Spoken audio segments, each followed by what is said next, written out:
Oh, sorry.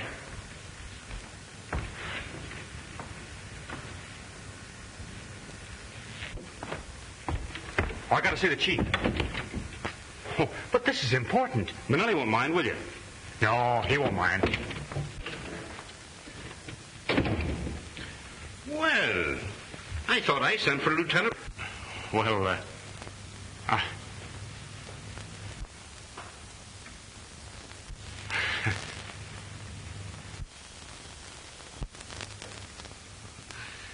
Sit down, Burke.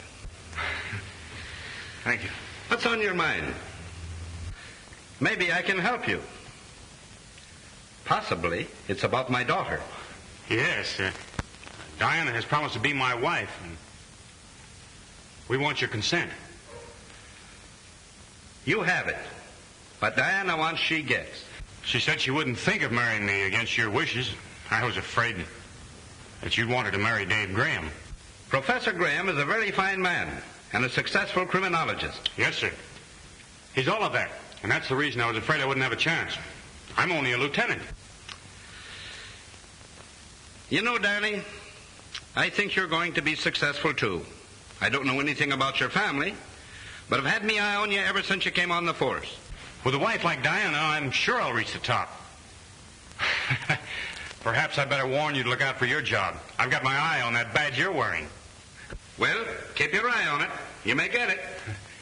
Chief, you don't know how much I thank you, and you never will. That's all right. But I still want to see Bonelli. Oh, yes, sir. You're next.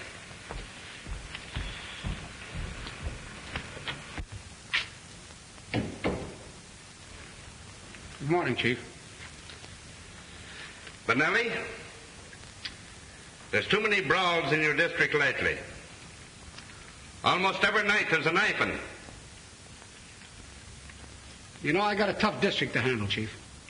Maybe you can't handle it. Sure I can. All I want is a little more time. I got everything pretty much under control. You know, there's two factions down there. And? How'd you like to go back wearing a patrolman's uniform? Well, I don't like that, Chief. Then listen, Bonelli. From now on, I want you to arrest every man down there that looks like he might know what a knife is. Now, that's all. Get out. Send Finnegan in. Yes, Chief.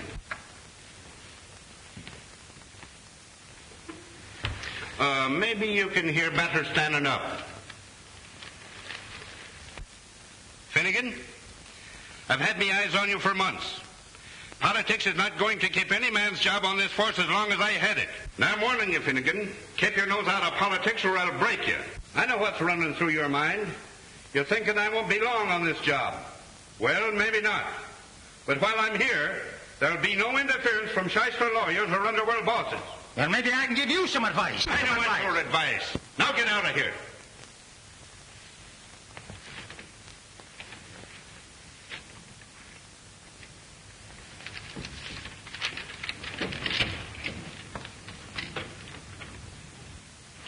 Miss Ryan, send Laban in, please. Yes, sir.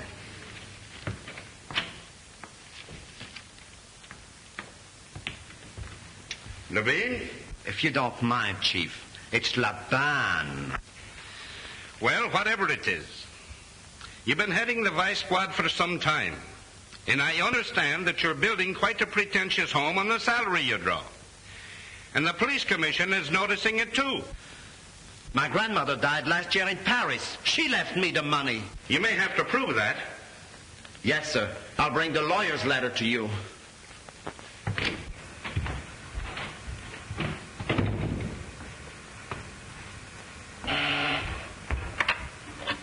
Yes, Chief. Get Captain with us for me, please. Yes, sir. Captain Withers, you're next.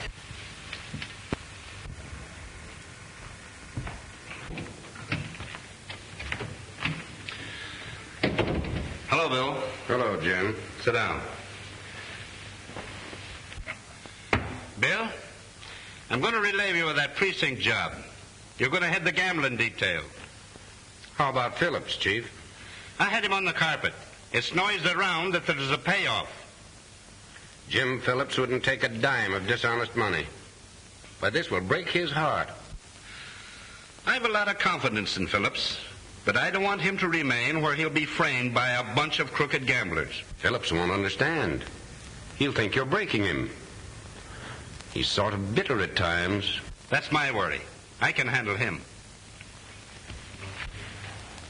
When he gets through, he'll have every man on the force down on him. Hey, Withers?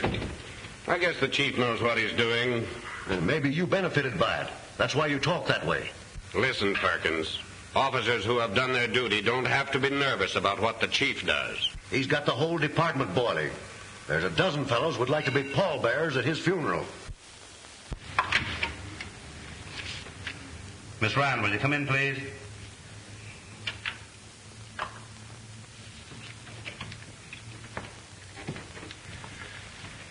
Is Inspector Silverstein here? He phoned and said he'd be here.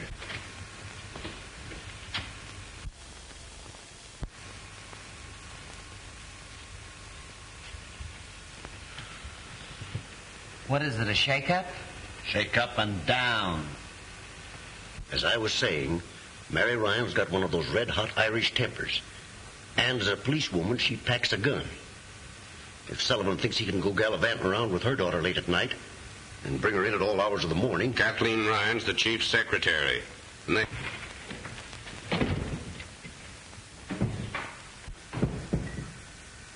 Come on in, David. Hope I'm not intruding. Certainly not. Would you mind waiting in my private office? Thanks.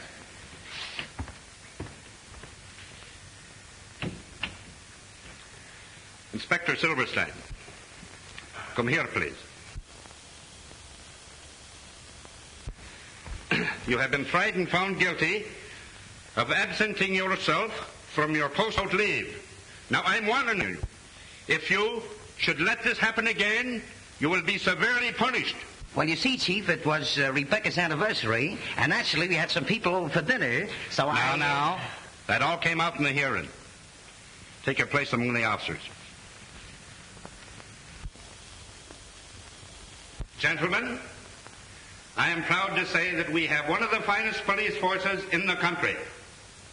I know it's not 100%, but I don't know of anything that is.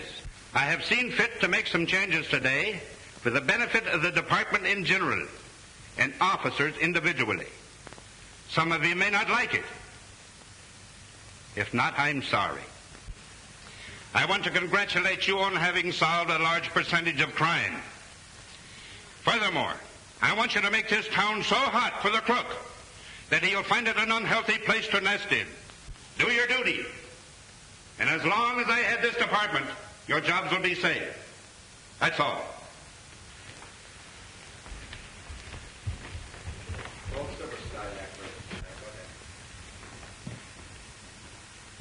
Inspector Silverstein.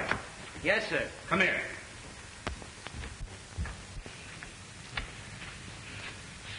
Tell Rebecca that I'm sore because she didn't invite me to her party. Also tell her that I'm dropping by some evening soon for gefilte fish and matzo balls. And some sweet and sour pickles and a nice piece of schmaltz-herring. Keep your seat, David.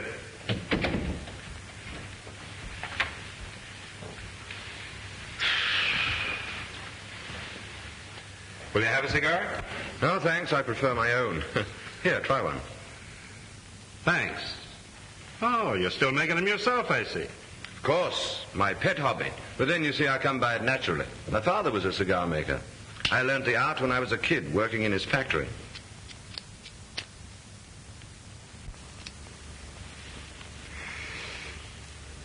If I were a woman, I think I should go in for very expensive perfumes. But as it is, I have to content myself with fine imported tobacco and roses. course, you've heard of Diana's engagement. Sorry, David. But since it wasn't you, I'm glad she chose Burke. He's a clean young fellow. I agree with you. Of course, I wish you'd shown a little better judgment and chosen me, but as it is, I wish them all the luck in the world. That's very kind of you. The next best thing to a winner is a good loser. And I'm sure Diana will always have the greatest respect and affection for you. That will always be my feeling towards them both. Come in. Dr. McNeil from the insurance company. I'll be going. No, that's quite all right. Send him in, please.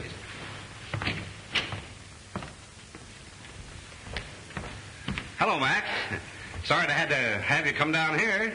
All right, I'm glad to get out of Malvik once in a while. I want you to meet Professor Graham, Dr. McNeil. Glad to know you, sir. Thank you.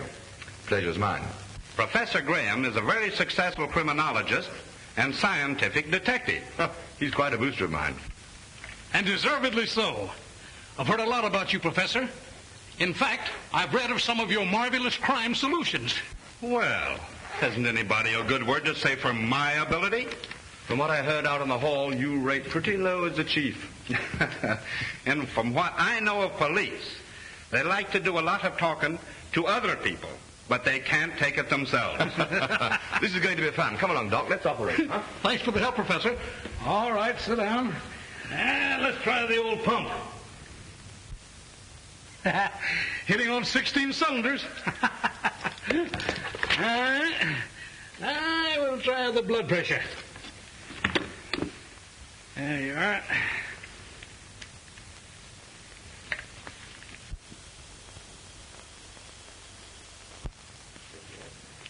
Normal. Let's see. Now, I guess you better... Are the lamps all right? Bet you can see in the dark with those glimmers. All right, the Mammoth Cave. Perfect as a prima donna's. All right, let's see now. Let's try the old bellows.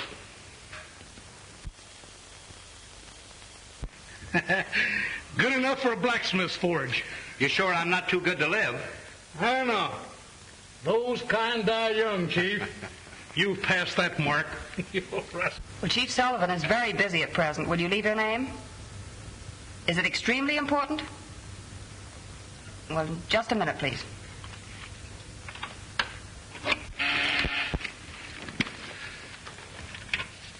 Yes? There's a party on the wire who won't leave a name. Says it's urgent. Chief Sullivan speaking. Who is this? I no time for cranks like you. Yes, sir. Trace that call, Miss Ryan. Yes, sir. Operator, can you trace that call? Well, Doc, you probably won't think I'm such a good risk now. Fella just threatened my life. Second time it happened this week. Well, you certainly take it casually enough. He'll probably follow it up with a threatening letter and then annoy somebody else. You should have traced that call while he was still on the wire. Didn't I tell you knew his stuff? Yes? The man's hung up, and you know how many calls we have. All right, thanks, Miss Ryan. And goodbye, Chief. Goodbye. Hope you don't collect soon. Thank you. See you again, Professor. I hope so, Doctor.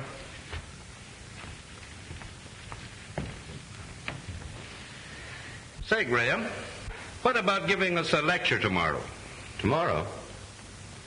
I've a pretty full day and a dinner engagement. What about midnight? Do you think the men can stand it? The kind of lecture I'll want, they'll like. What kind is that? Well, you see, we'll parade a number of criminal types in the show-up room. People you've never seen. Oh, yes. And I'm to guess their criminal records from their personal appearance. Is that the idea? Sure. Say, that's rather putting me on the spot, isn't it? Suppose I should miss. You won't. It'll help the officers to pick out suspicious characters at a glance. Will you do it? Okay, I'll be there. Did you want something? Yes. I want you to go home and quit working nights. Well, it can't be done, Chief. Well, you see, there's a lot of correspondence to get out and filing to do. I'll be here till midnight. Out with it, young lady. Mother's terribly suspicious. Of us? Yes. That gambler, Gus Armstrong, saw us together last night, and he's stirring up trouble. Huh. Sore because I raided his joint, huh? Oh, I'm sorry I told you. But I just don't know what to do about Mother. She's furious. No. Don't cry. Don't cry. I tried to make her understand that there wasn't anything between us, but she just wouldn't believe me. That's all right. Maybe we can make her understand. You can't talk me out of anything, Jim Sullivan. But you don't understand, Mrs. Ryan. Oh, yes, I do. Only too well. And you telling me all the lies. You're not fit to live in a decent home. If the law can't take care of this, I can. You're going to do what any decent man would. Why, you must be out of your head. I'll give you until tomorrow. Go and get your hat and coat.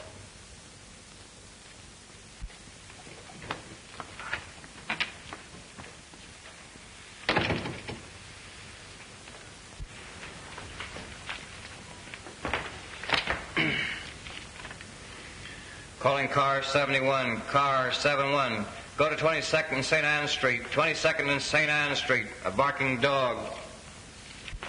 Calling car 36, car 36. Go to 59th and Rampart. 59th and Rampart. A drunken man beating up his wife. That is all.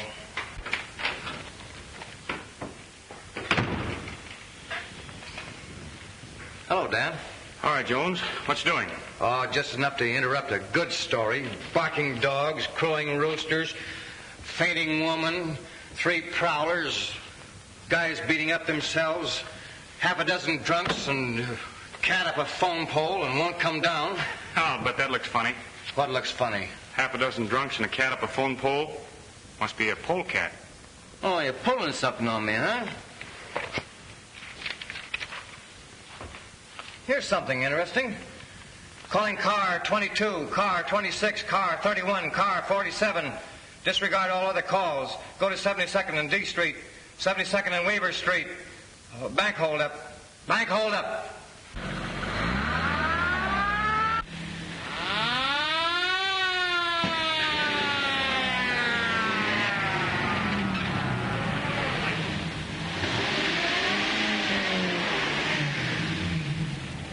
Calling car 22, car 26, car 31, and car 47. Bank bandits escaped out Kings Highway, hopping in black sedan. 3 in car, 3 in car. Boy and 2 older men. Take no chances with this gang.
Johnny.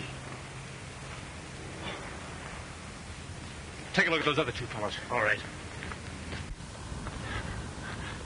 How did you get mixed up in a job like this? Well, I was broke, out of a job. They said there wouldn't be any shooting. Oh. Thanks, Denny. You should have come to me. I don't want to go to prison. They might even hang me. They can't do that, Johnny. Well, those two won't do any more hold-ups. Listen, go call an ambulance, quick. All right, I will. I feel kind of funny. Kind of like I was floating. Here, now, take it easy, kid. The ambulance will be here in a minute. They'll fix you up. I feel pretty good now. It's all right. Everything will be all right.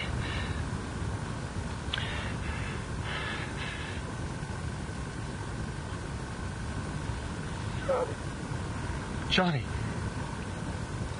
Johnny.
Come on, darling, shake off the blues.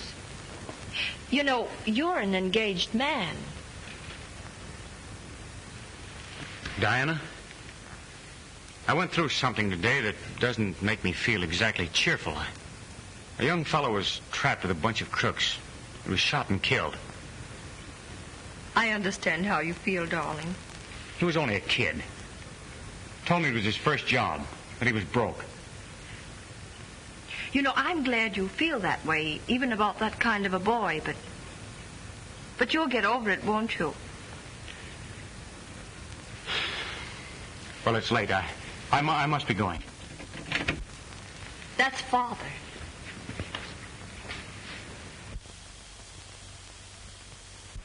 Hello there. Hello. It's a nice piece of work you fellows did today, Burke. Thanks. I was just saying good night, Chief.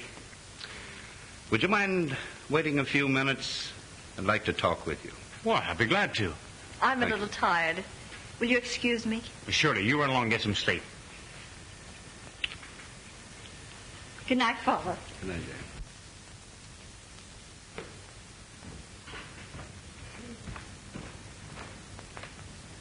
Oh, Dan, will you look in the morning papers? I gave them the announcement of our engagement.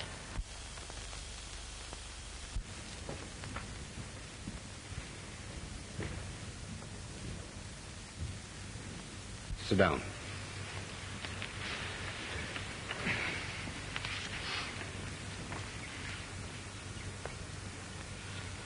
Read that.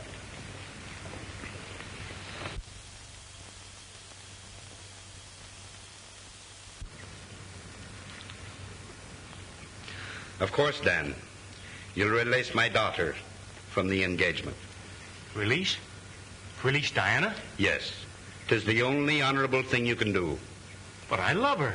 All the more reason why you should free her from a compromising situation. But I can't understand why I should be blamed for something my brother did. Then why did you deliberately conceal his identity? Because I knew the people wouldn't understand. Even Diana might not.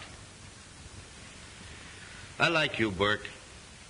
Liked you well enough to give my consent to your marriage to my only child. Please understand me. It isn't because your brother was killed. I'm very sorry that happened. Duty is a hard work. But his being a criminal makes it impossible. But Johnny wasn't a real criminal. He was forced into it. He's only a kid. You know the law, Dan. A man was murdered, and he participated in the crime. Why, everybody would point out Diana as the wife of a man whose brother was a murderer. I'll tell Diana and let her decide for herself. You've already deceived her once by not telling her the truth. Well, I'll not release her. Yes, you will, Burke. You'll not trick my daughter into any marriage like this. You can do anything you like, but it won't do you any good. I love Diana, and she loves me. And nobody is going to come between us. Not even you, Chief. What are you two quarreling about?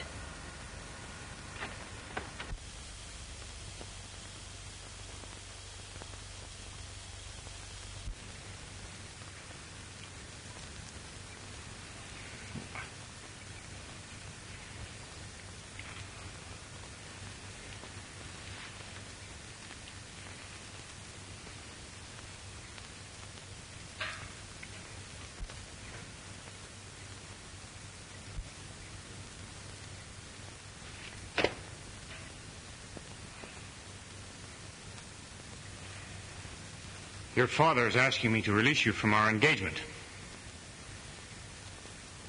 Diana, you'll be fair. You love me, darling. I don't know what to say. Please let me think things over. I tell you, Burke, you'll never marry her as long as I'm alive.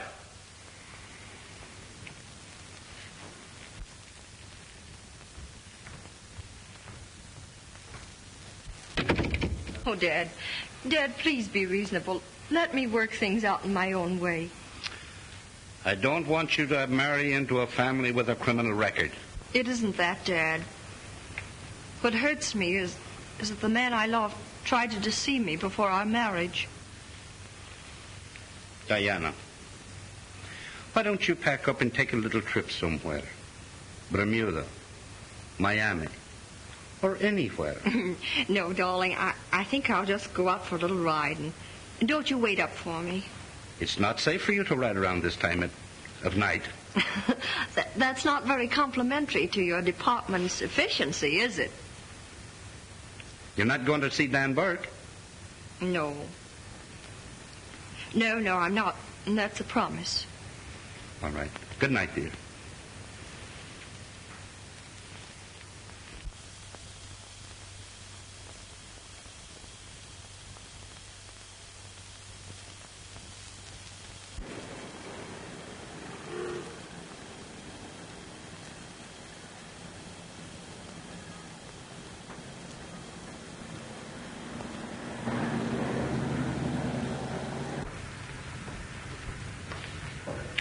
I've been waiting for you.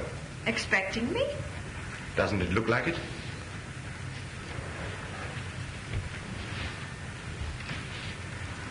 I suppose you also know why I've come here. Certainly. I read the evening paper. That'll brace you. David, what am I going to do? You know perfectly well what you're going to do. Only being a woman, you won't admit it. Well, I know. You're going to marry Danny Burke, and you'll be perfectly right. Why are you so sure? Well, after all, he isn't to blame for this tragedy in his family. But why didn't he tell me? Why did he hold things back from me? Try and realize what's running through the poor fellow's mind. He's engaged to a girl whose father happens to be the chief of police and has given his consent thinking he's going to have a son-in-law he'll be proud of. And then what happens? In the discharge of his duty, he's shooting it out with a bunch of gangsters and discovers that one of them is his own brother. His brother's fatally shot, and he thinks that no one is aware of his identity. Now, what's he going to do? If he tells you or your father, it means an end to all this happiness. Thank you, David. You're awfully sweet. Oh, thank you.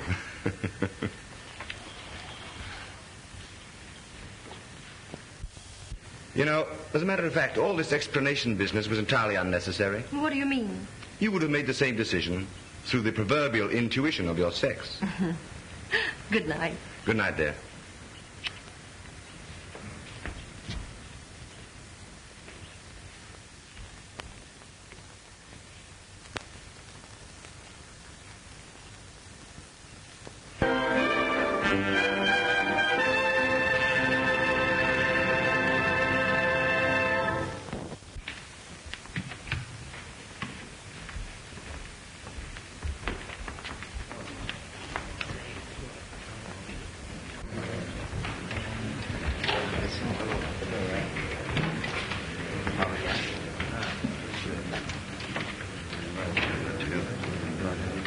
I hear you're not on the gambling squad after tonight. Hey, Phillips? That's what a man gets for being honest. Transferred to someplace out in the bushes. I'd like to punch Sullivan right in the jaw. That's too good for him. What he needs is a real working over. After all, I ain't got no kick coming against the chief, because he's been pretty nice to me. Nice, huh? You call that reprimand you got yesterday pretty nice? What would you call a sock in the puss? A love pat? If he thinks he's going to be chief for another 30 days, he's crazy. Gus Armstrong's got enough political pull to take care of that. Accused you of playing politics, didn't he? Yeah. Well, what does he think he's playing, pinochle? Listen, my mind's made up and that's that. Diana is of age, and you can't stop us. My daughter will not go against my wishes. She has given me her word. I guess Dan Burke won't be so high and mighty when the police commission put him on the carpet for his kid brother. Sullivan, he'd get him out of that all right. Burke is going to marry the old man's daughter. Yeah, you got another guess coming. You think Sullivan's going to take on a son-in-law that had a bandit brother? Did you hear about Mary Ryan and the chief? Got wise that Sullivan take her out, huh? I was talking to the janitor last night. He said the old lady was threatening the chief, said he'd have to marry Kathleen or else.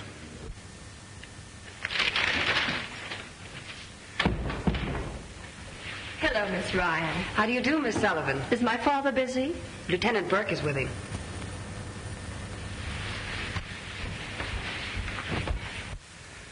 And that's final, Burke. Not with me. Hello, Danny. Hello, Father. Hello, darling. I've just been trying to convince your father. It's 10-1 you weren't successful. I wasn't. I'm the only one who can win an argument with him. But this is one time you won't. But, Dad, it isn't right to blame Dan for something his brother did. I don't. But it's the deception and the compromising of your reputation. Oh, let's leave out my reputation. I wouldn't let gossip keep me away from Dan. And now I'll tell you, just as I told him, that as long as I'm alive, he'll marry you. But, Father, we love each other, and we're going to be married and everything. Captain Withers is here. Send him in. Now, if you'll all excuse me, I'll see you later in the show-up room. Come in, Captain Withers. Pull up a chair and sit down.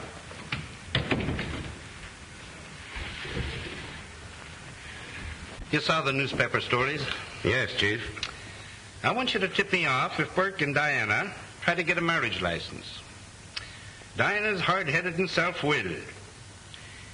And Burke has indirectly threatened me if I interfere with his marriage plans. Okay, Chief. Anything else? Yes. Something very confidential. The gambling interests are out to get me. Yeah? You know Gus Armstrong. Yeah. He's passed the word to Mary Ryan that everything isn't on the level between Kathleen and me. And the old lady's up in arms. Fire the kid and prefer charges against the old lady if she squawks. Just what they'd want me to do. Play right into their hands. That's the setup that knocked over our former district attorney.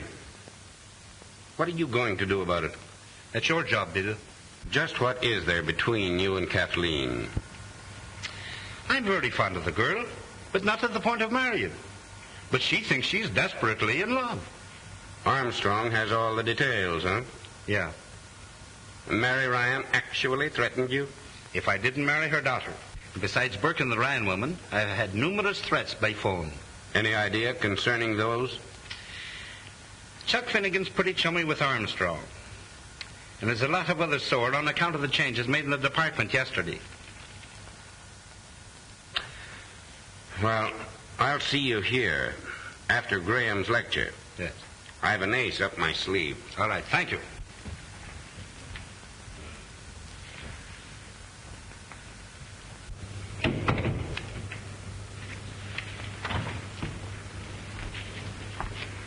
Do you mind if I hear Professor Graham tonight? You better go home, Kathleen. It's late. But I have to wait for Mother. All right. But be careful. I will, Chief.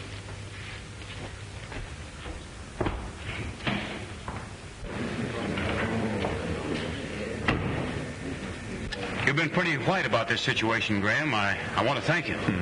I've always been interested in Diana's happiness. Father believes in you, David. I wish you could bring me round to our point of view. It's going to be a little difficult, but I'll try. Thank you.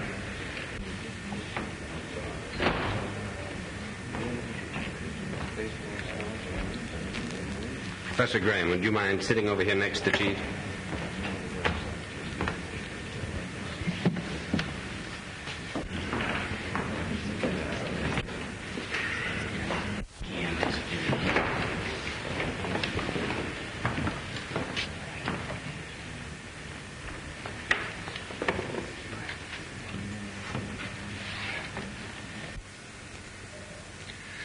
All right, Withers.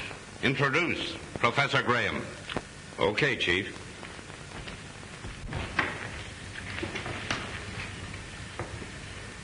Ladies and gentlemen, we have with us one of the world's outstanding criminologists. Most of us know him as a personal friend who has helped the department solve some of its most baffling problems. Tonight he will talk on the physical characteristics of the various types of criminals. He will illustrate his talk with a number of prisoners whom he has never seen before. As the prisoners are paraded by him, he will classify them by their physical characteristics. We shall see whether the deductions agree with our records. Ladies and gentlemen, Professor David Graham.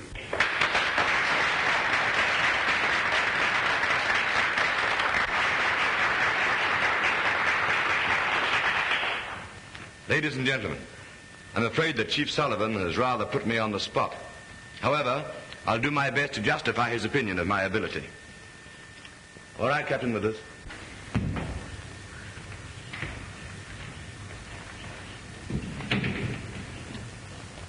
Duped into crime. Charge. Arrested on suspicion of theft. Record. Served 2 years in state reformatory. 18 months in the Good Shepherd Home for the feeble-minded. Oh, come on. Had his mind been alert, he would never have attempted violence at such an inopportune moment.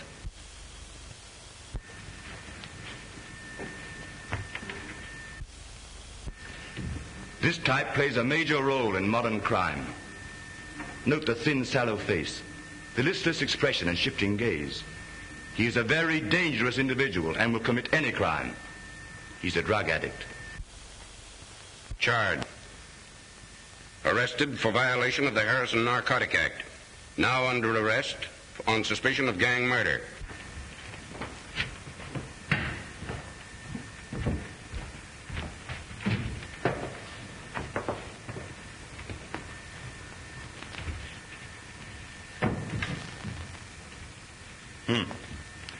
The larger girl is aggressive. If started on a life of crime, she would actively participate with male criminals, drive a bandit car, act as might possibly use a lethal weapon. The smaller girl has no initiative, just prefers the easy life. Charge. The taller girl arrested on suspicion of robbery, known to be a gambler's moll. The smaller girl arrested on a vagrancy charge.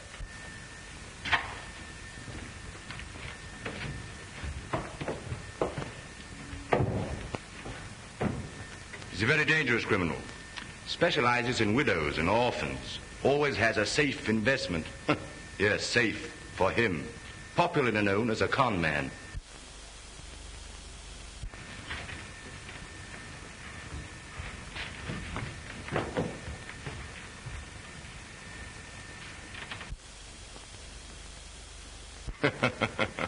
Not a criminal type at all. I wouldn't mind having a dinner date with her. That is, if she'd accept the date. Maybe you'd better introduce us first, Captain Withers.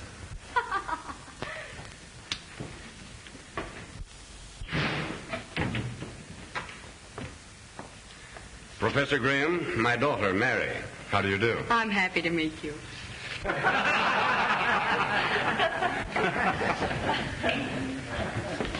Well, was your dad in on this deal to baffle science? No, it was my own idea, wasn't it, Father? Come on, darling, wake up. The show's over. A very interesting lecture. You seem to have lulled the chief to sleep beautifully.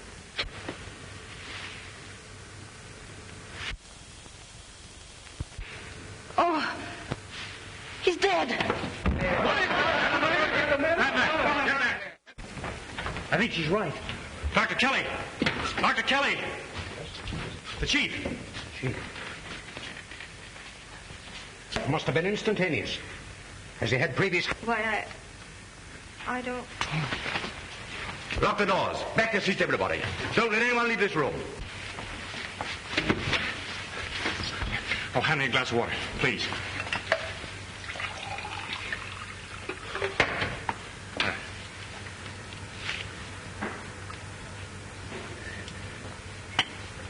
Mike. Are you all right, Diana? Yes, I'm all right. Oh, come here. This man has been murdered, and the killer's right here in this room.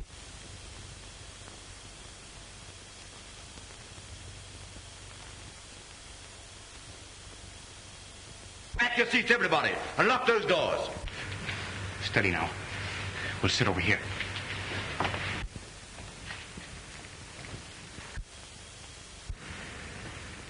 Looks like a plain case of heart attack. That's what it's supposed to look like, Doctor. But I happened to be in Sullivan's office last night when Dr. McNeil examined him and pronounced his heart perfectly normal. Captain Withers, do you know of anyone here who might have wanted a thing like this to happen?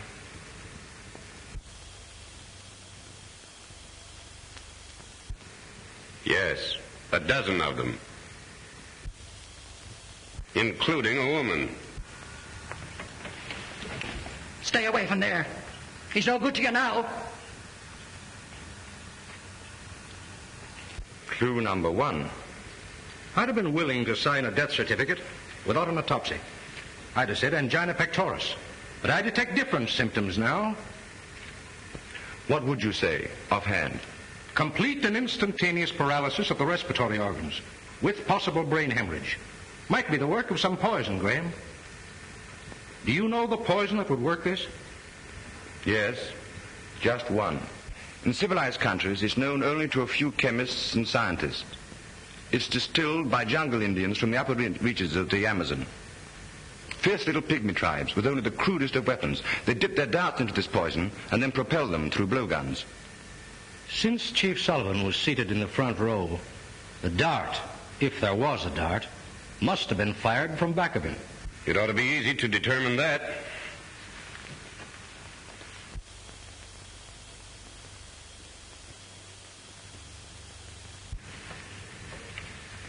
It's here, all right. An ordinary sewing needle. Oh, be careful, Doctor. The point may still be deadly. How would you say it was injected? By hand? No. I should say blown through a tube. What sort of a tube? Oh, any small type. Possibly a cigarette holder. What would you suggest? That a preliminary autopsy be performed immediately. After that, a person-by-person search for the instrument of death. Then, a thorough investigation into the motive of the crime. I will ask Lieutenant Burke to stand by with Professor Graham and myself. And I want everybody in this room to watch the persons next to them in case the killer tries to dispose of the weapon. Then one by one, I'm going to call you to come up here and empty all your belongings on the table.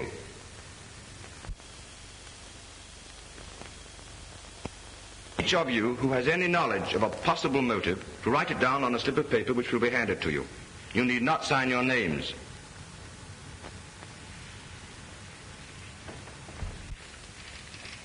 The other side, too, Burke.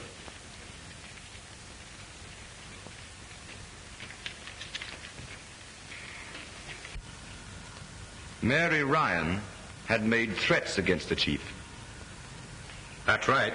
Sullivan told me tonight she'd been threatening him. I did not kill him. I only wanted him to marry my Kathleen. If you killed him, I hope they punish you. You were always threatening him. Sit down, Kathleen. Your mother didn't do this. Women are not expert enough to do a job of that kind. They kill rather crudely.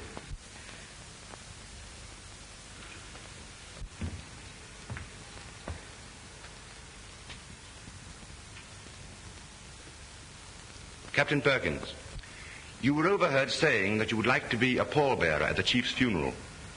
Is that so? Maybe I did say it. What of it? I was sitting right here by Phillips, wasn't I? Yes, right here by me. Graham, listen. The needle in Sullivan's back didn't kill him. He was already dead when it struck him. How do you know that? The wound didn't bleed.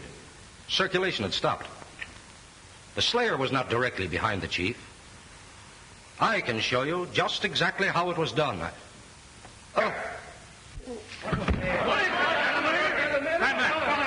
Get back there and sit down. I'll take charge of this.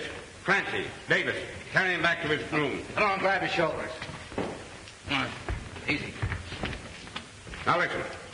If I don't locate the killer within the next 10 minutes, I'm going to arrest everyone in this room and give them a grilling and make the third degree look like a petting party. Don't get excited, Captain. This thing must be solved scientifically. Science can go take a jump at itself. I'll take charge here. Burke, go back to your seat. LeBan, you knew Chief Sullivan was about to prefer serious charges against you. He insinuated I was building a new home with bribe money. Well, are you? You're crazy. Read this.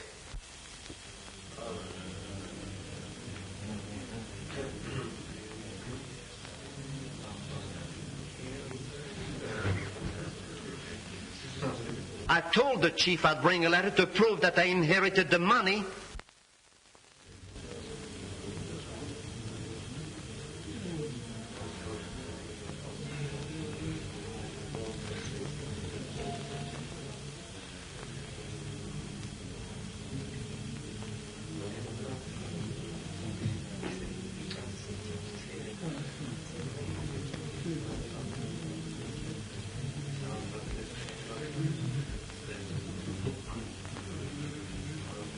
Well, I guess this lets you out. You've got to help me, Diana. You've got to be brave and see this thing through. There's a light switch over there. When I signal you, pull it. But I'm afraid somebody else will be killed when I turn the lights out. Trust me, honey.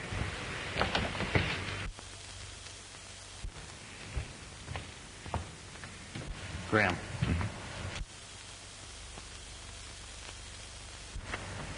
I've got the tube the needle was shot from.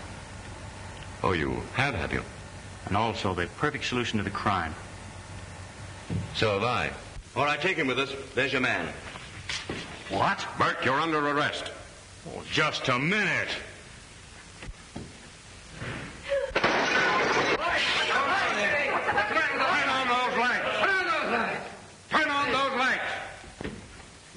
Someone has killed Burke. Denny! Get back. Get back. Stay back where you belong. Denny! Listen, Diana.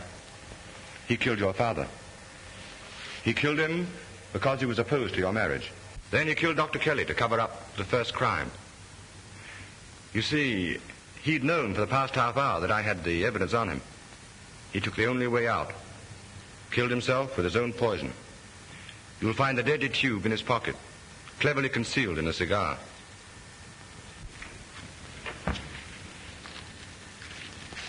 It must be one of these.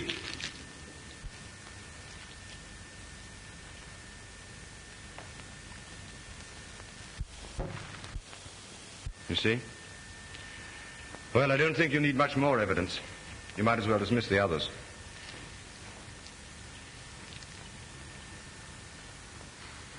To think Burke would do this. Clear case of heredity. He was a criminal by instinct, just like his half-brother, Johnny.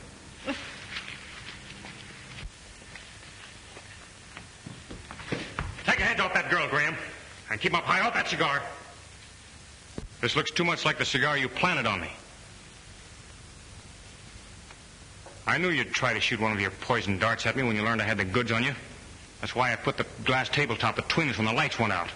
Then all I had to do was play dead while you gave one of your scientific explanations. The real explanation of why you killed Chief Sullivan and Dr. Kelly. You find a poisoned thorn in the sleeve of Chief Sullivan's coat. It fits on the stem of this rose in his lapel.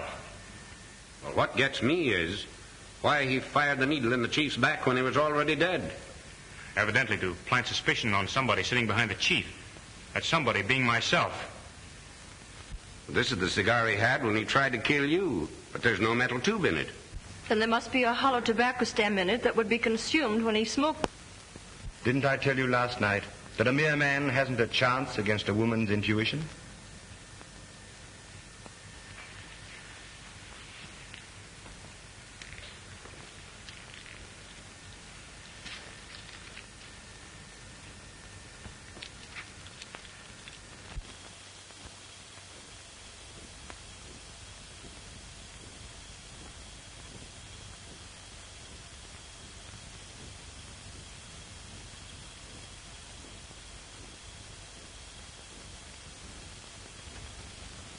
Months ago, who would have thought the world could be beautiful again, Mr. Burke? It can't help being beautiful with you in it, Mrs. Burke. Oh. Ouch! The spread isn't spread yet, old dear. Well, I guess I'm too lovesick to eat anyway. I'll remind you of that tonight when you have an old-fashioned tummy ache from gobbling up more than your share.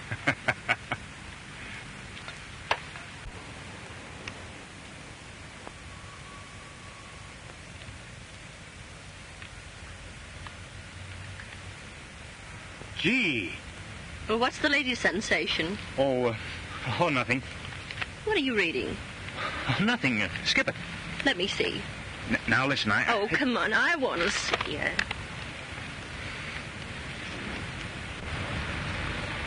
Well, you know, it's far better that way. It's a curious thing.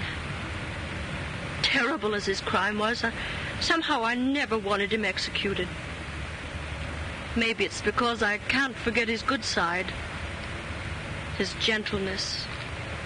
His sympathy. Oh, Dan, why did he have to do it? Well, only a few days ago we discovered his diary, in which he diagnosed his own case. Everything he jotted down showed the great mental crisis he was going through. There were many notations about a certain girl that he couldn't bear to lose.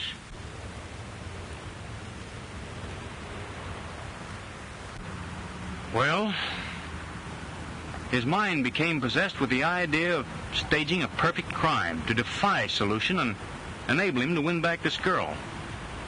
That's what toppled his brilliant intellect across the shadow line between genius and insanity. The rest you know. Perhaps it's true that to understand is to forgive. Perhaps. Anyhow, that's all out of our lives now. And forever.